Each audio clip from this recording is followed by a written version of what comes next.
Hello, myself Bitisha. A very good morning to all of you from my side and welcome to my weight loss journey. আজকের সকালটা শুরু হলো একটু অন্যরকম ভাবেই। ঘুম থেকে উঠে আগে ফ্রেশ হলাম, দিয়ে দিনটা শুরু করলাম এক গ্লাস জলের সাথে। আর আজকে সারাদিন জল ছাড়া আমি কিছুই খাবো না। আজ তো শ্রাবণ মাসের প্রথম সোমবার, তাই ঠিক করেই রেখেছিলাম বেশ ভালো করে পুজো দেবো, কিন্তু সকালবেলা পুজো দেওয়ার সময় হয়নি, কারণ অফিস আছে। অফিসেও কিছুই খাওয়া দাওয়া করিনি, শুধু জল খেয়েছি। জলটা না খেলে না একদম আর পারা যেত না। বাড়িতে থাকলে হয়তো জলটাও খেতাম না, কিন্তু যেহেতু অফিস ছিল তাই জলটা খেয়েছি। তারপর সন্ধেবেলা বাড়ি ফেরার সময় ফুল মিষ্টি সমস্ত কিছু কিনে নিয়ে বাড়ি ফিরলাম।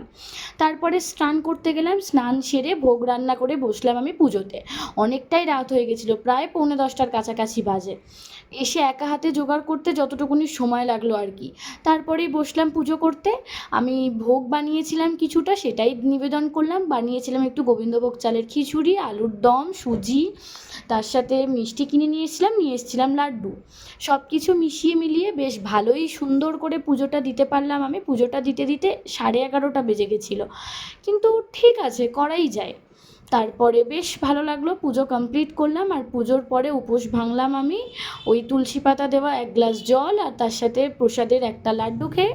তারপর স্কিন কেয়ার করে নিলাম, করে বসলাম আমি নিজে ডিনার করতে। ডিনারে তো ওই যেটা ভোগ বানিয়েছিলাম সেটাই খেয়েছি, খিচুড়ি আর তার সাথে আলুর দম।